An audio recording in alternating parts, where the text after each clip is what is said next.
ঠকে গেলে আফসোসের কিছু নেই। ঠকার জন্য নিজের মধ্যে অনেক গুণ থাকতে হবে। এই যেমন ভালো মনের মানুষ হতে হবে, নিষ্পাপ চিন্তাভাবনার মানুষ হতে হবে, মন থেকে বিশ্বাস করতে আর ভালোবাসতে জানতে হবে। আর ঠকানোর জন্য তো অমানুষ হলেই যথেষ্ট। পৃথিবীতে এমন কিছু মানুষ আছে জেদ বজায় রাখতে গিয়ে সম্পর্ক হারিয়ে ফেলে, আবার এমন কিছু মানুষ আছে সম্পর্ক বজায় রাখতে গিয়ে আত্মসম্মান হারিয়ে ফেলে। বৃষ্টি তো তখনই হয় যখন আকাশ মেঘের ভার সইতে পারে না, আর কান্না তো তখনই হয় যখন হৃদয় কষ্টের ভার বইতে পারে না।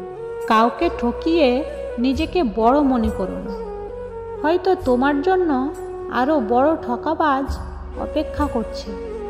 এটা অভিশাপ নয়, প্রকৃতির নিয়ম। কিছু সম্পর্কের কোনো নাম হয় না, কিন্তু গভীরতা অনেক বেশি হয়।